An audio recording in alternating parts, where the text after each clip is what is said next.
Welcome back, everybody. This is Matt Connarton Unleashed. We are live from the studios of WMNH on this Saturday morning.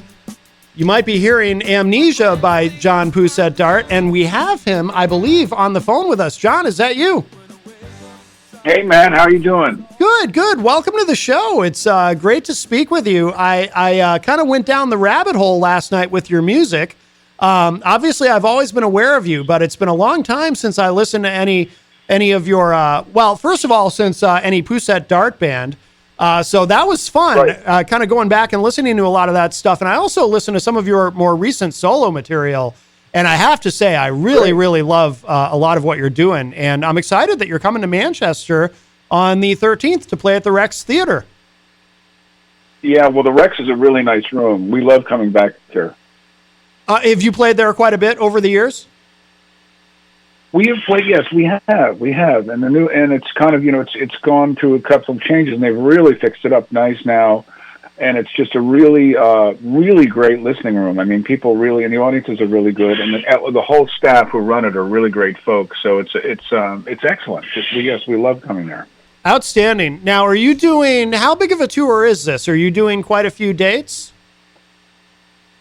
Yeah, this September we're jumping around quite a bit. All through September, it gets quiets down after September, but we're all over. We're doing, New Hampshire, Massachusetts, Maine, Connecticut. We're moving around quite a bit this month, so that's good. And it's myself and Jim Chapdelaine, who's I've been playing with now for 25 years, and we're doing. I've been really focusing on kind of coming back to the roots of the songs duo, which I really like, and it really brings in people close to the songs and the music. So.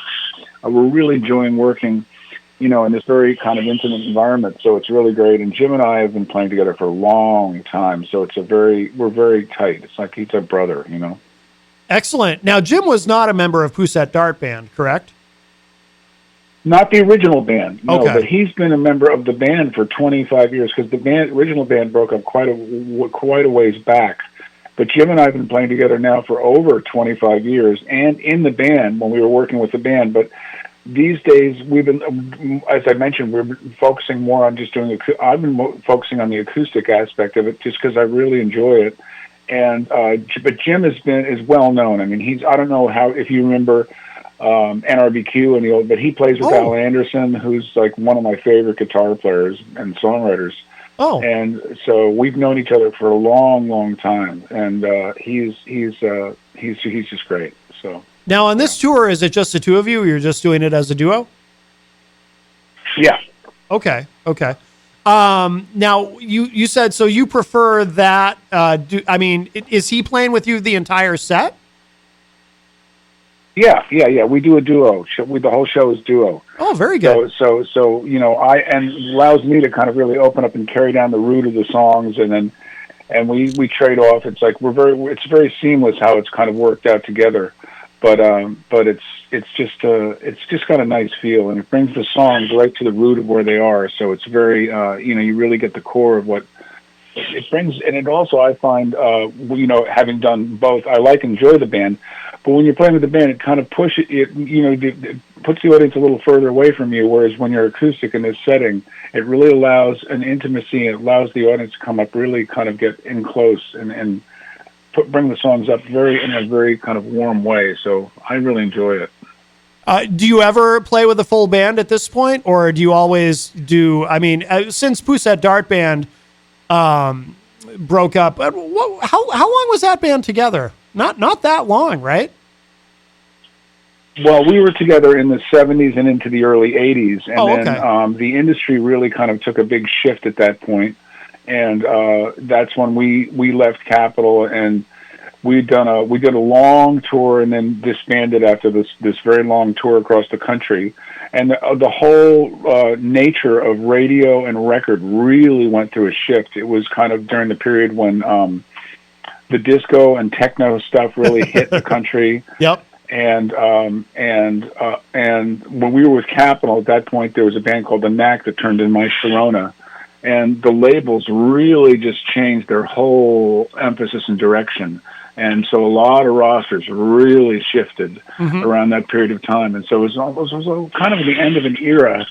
And it wasn't really until kind of the beginning of the '90s when the female artists kind of came back into the picture that I felt like kind of really kind of reconnecting, and it was because it was that whole era in the '80s was a kind of a bizarre period of time musically. Yeah, that's interesting. A lot of people, when they go through that, I just know from interviewing people, when they go through something like that, where they've been on a major label and then, it kind of, like you said, there's a shift, right? And then they get kind of, at the end of it, they're kind of exhausted by it all, and they step away entirely. And it sounds like, so did you take a break? It sounds like you took a bit of a break after that. Well, yeah, we did. I mean, there was a big shift in terms of the whole picture. In other words, we left Capitol, I left management, and at that point, I moved to a different area, and then I lived in Rockport at the end of the '70s. Yeah. And then I moved to New York and started doing, when the band broke up, and I started doing a lot of session work. And so I got involved with singing and doing a lot of session work in the city, which kind of kept me very active, but in a kind of a different vein. It was more revolving around television and different things that were, and writing for different venues rather than just record. And so I got really involved in that through the '80s. Yeah, which was great because I worked with a ton of people, and I actually had a lot of different bands then, but they were different players. It was a different bunch of guys playing. It wasn't the original band, but the original band, all the original guys, Troy and Curtis and I are all in touch. Like we speak to each other regularly, and we're all still, everybody's kind of gone off in different directions, as happens, because really when you're with a band like we were a family. I mean, it's like being married, it's like a marriage, and when the marriage breaks up, everybody kind of goes off in different directions, but we're still very, very close, and I love those guys dearly, and we stay very much in touch. That's really good to hear because, as you know, so often that's not the outcome. Very, very often it's people don't talk to each other anymore. There's some sort of weird grudge between musicians who've been in a band together. That wasn't the case. That wasn't the case with us because it was more just the business that changed. It wasn't interpersonal. It was more just we had really worked hard, and we broke the top 40, and then it didn't just for a number of reasons. There were a lot of decisions that were made that were kind of speculative that we weren't very happy about, the choice of singles and the directions that the labels, chose that kind of affected the whole picture. And so there was a little bit of disenfranchisement with the kind of what had happened with on that level, because the record business is such a wacky business. People have no idea how crazy the record business was back then. Yeah. And so it was like really a different animal. Yeah. It's still pretty crazy in a lot of ways. We talk about it a lot on this program. But so when you got back in, so that was during the '90s when you started really kind of focusing on your solo career and playing out and all of that.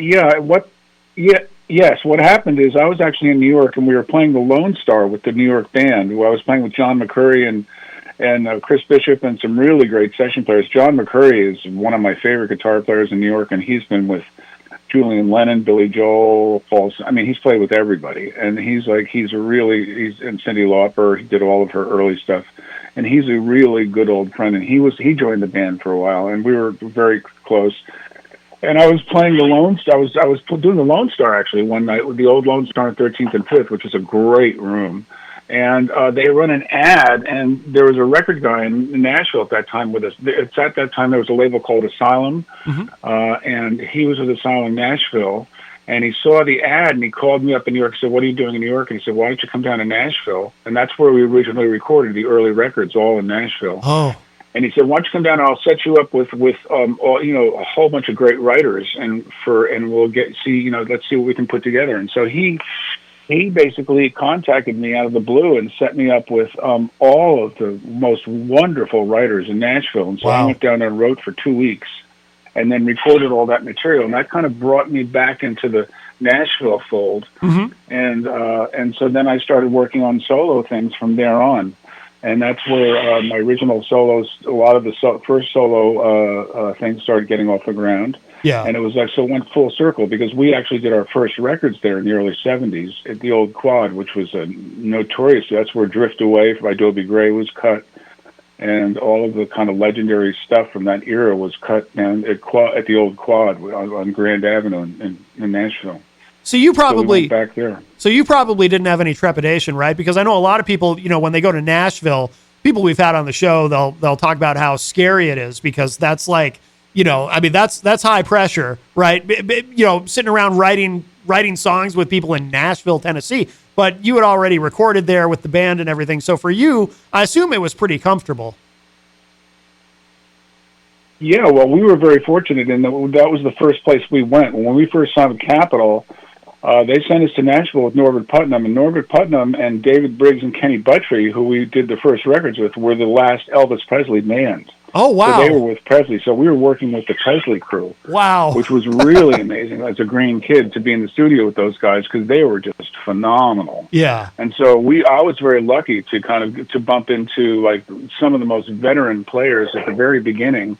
And we were in Quad, which was one of the studios, had Dylan worked in, Joan Baez, Dobie Gray, Dan Fogelberg, you name it, Jesse Winchester. It was like that studio was the place. Yeah. And so we were very fortunate to really land in with a really good crew, and Norbert was an amazing musician and producer. So we were very, very fortunate to be in the good graces of some really wonderful people who, was a world-class education for me in every way. Yeah, no doubt. Now, the set that you do now on tour, do you do a lot of the original material Pousette-Dart band, or is it, I imagine you mix in, because you've been prolific. You've recorded a lot, both with the band and since then as well. Yes. So basically I make a point of really going back and honoring a lot of the early material through the early records, through the Capitol years, and then we move on through the newer things. So it's a real, it's quite a wide swath of material, that goes back to the beginning for the songs that people really like from that period, and then newer things. And also a couple of very discreet covers here. I try and pick songs that I really love to play by really great writers here and there. So it's a real wide array of things. And Jim we both cover a lot of ground guitar wise, and Jim is just an amazing musician. So, and we're very tight, and so it's we're very close with each other, and there's a lot of really nice chemistry involved. So it's fun. It's just really fun. Yeah. By the way, are you from here originally? Where are you from?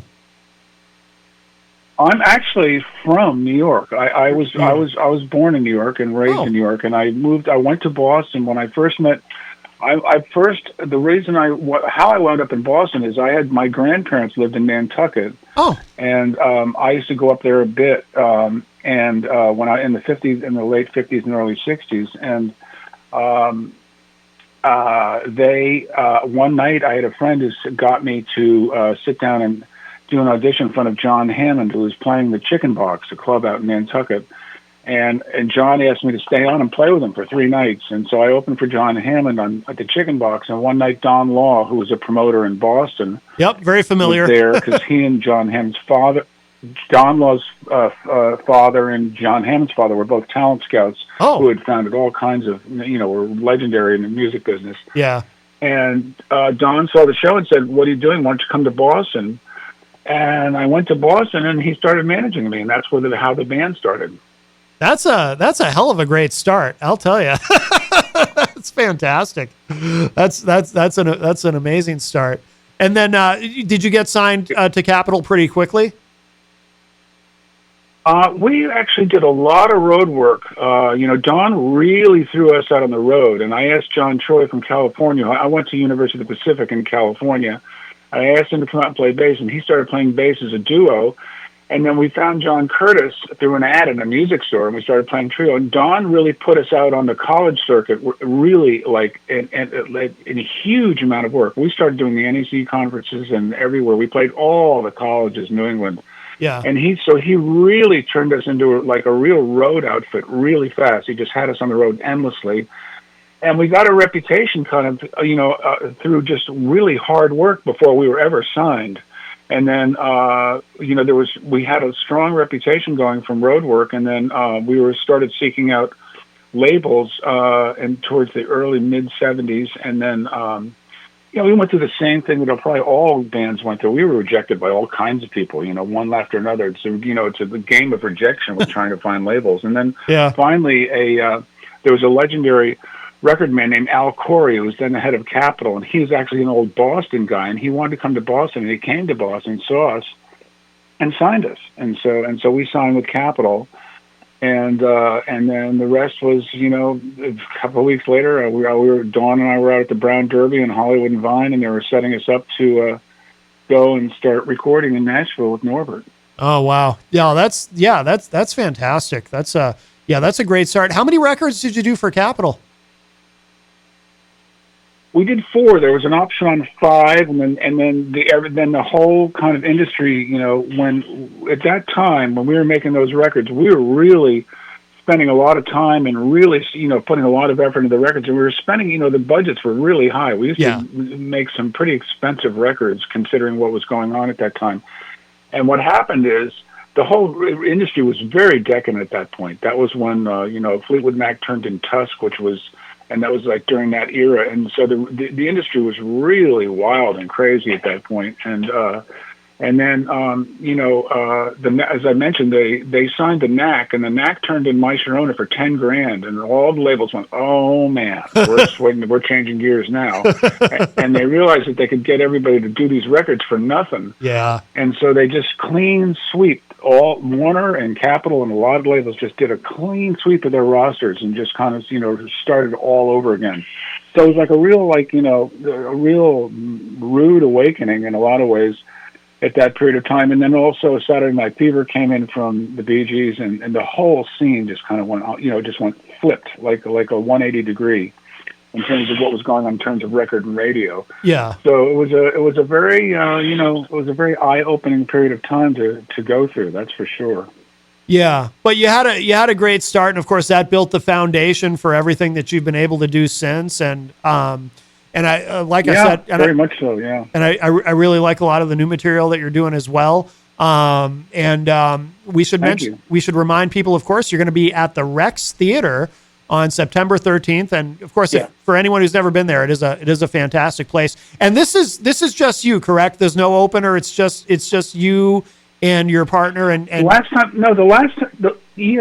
time we were in, it was just us. I don't recall that we had an opener last time. Okay. But the nice thing about it, there's really a really great audience there. I mean, the audience was fantastic the last couple of times we've been in there. I mean, it's a very enthusiastic and people really knew the songs, and so we love playing there. It's just a great room. Yeah, no, that's excellent. That's excellent. And then, what are your plans for after this run of shows is done on this tour? Are you gonna do another album, or what? Do you know what your kind of long-term trajectory is? You know what I've been doing is I did a record. The last record I did for Sony Red, and I went back when I first went to Nashville. I told you we came on the tail end of the Drift Away sessions with Dobie Gray, and I walked in at the end of their cutting Drift Away, and the guys were still in the studio. And one of my heroes, Reggie Young, was one of my favorite guitar players, bar none, was there in the studio. And I kind of made a mental note at that time, which was this is the '70s, that I wanted to do a record with him so badly all these years. So, the clock turns 30 years forward or so, and I made a mental note that I wanted to go back, and I met with a producer named Bill Vorndek, who passed subsequently since, but he was one of the legendary, absolutely amazing producers. He's done Alison Krauss and Bella Fleck and many of the greats, and Ralph Stanley. I mean, it's just a long list. But we got together and did a record, and we wanted to bring in the Muscle Shoals guys and Reggie Young. So I did a record with a lot of the Muscle Shoals guys, Reggie Young and the Memphis and the real top bench Nashville players, and turned in a record called Talk, which was, I think, the best record I've ever done. Oh, wow. That was the last record I did. And it was kind of quiet. Sony didn't do much. It was at the period of time when everything was changing from kind of the old record, the whole promo routine to social media. So it was a big switch. And since then, I've started wanting to put more effort in just putting singles out, so I don't spend so much time working on a whole record and just kind of putting things out immediately. Which you've probably noticed from the site is I put singles and videos out like one by one, so that they're immediately there, and I don't have to spend a lot of time waiting to accrue, the energy that you put into a record and the time it takes to get it out. And the attention spans are so much shorter now, and a lot of people don't even have, they don't even have CD players in their cars anymore. So it's coming through streaming. So I'm kind of addressing the medium has changed to a very much more immediate, format. So that's kind of the way I've been approaching it, is just putting out singles. No, that makes sense. And it's something that we talk about a lot on the show with our guests, is that we live in a time where you have all these different options in terms of how you want to release music. You can do an album, you can do an EP, you can put out just singles. And some of our guests, they'll talk about putting out a series of singles that eventually they put together into an album. But it kind of the inversion of, right. Instead of putting out an album and then releasing singles, you release the singles and then it becomes an album. But that's talk about a big shift in the industry. Huh? That's a really big one. Yes. Yeah. Yes, I mean, people really, people are just kind of getting things, with obviously, the advent of Spotify and Rhapsody and Pandora and Amazon and all the rest of it, that's really the way people are receiving most of what they're getting. And it's it's also very difficult because there's so much stuff coming through that you really have to kind of dig down to find a lot of the things, like there's tons of music that's just below the surface. It doesn't ever kind of come on to the surface. So it's, it takes some effort to find the things that you really love, but it's there. It's just, it's just, there's so much more being released now than ever before. So it's definitely an onslaught of media that people are being inundated with, no question. Yeah, absolutely. Absolutely. If you are just joining us, John Pousette-Dart is with us, and we've been talking about, he's got a show coming up on the 13th at the Rex Theater right here in Manchester. And John, we'll let you go in a moment, but I really appreciate your time this morning, and it's great to get to speak with you. And the Rex Theater is such a nice venue. Of course, if you're online, you can go to rextheater.org or palacetheater.org if you want to get tickets online, or call 603-668-5588. Yeah, absolutely. And you can see John Pousette-Dart. And I'm sorry, what's the name of the gentleman who plays with you again? Jim Chapdelaine. And if people know Al Anderson is just a treasure, a musical, one of the great guitar players and singer-songwriters. And he plays also with Al, and Al is just a monster. He was a guitar player with NRBQ. Oh. And NRBQ, the original NRBQ was one of the greatest bands. They're up there with Little Feat and Bonnie Raitt, and some of my favorite bands, bar none.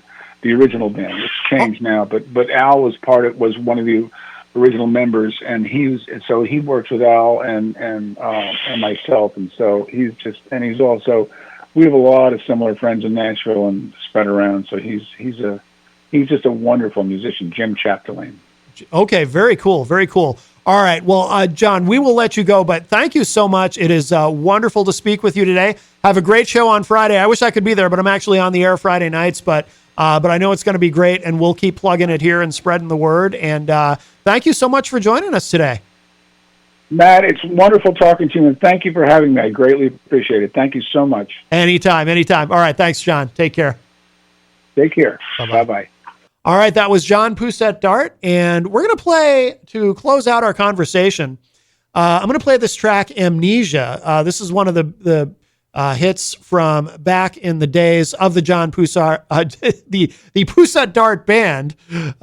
Boy, I do a radio show. Can you believe it? The Pousette-Dart band, this track, Amnesia. And I decided to play this one specifically for our friend Tony Petrello, who might be listening, because last night on Retro Spectrum Radio, we were talking about how John was going to be joining us this morning. And Tony had mentioned that he particularly loves this song, Amnesia. So let's give this a spin. Then we'll show some love to our amazing sponsors. And then our guest, we have a great guest coming in.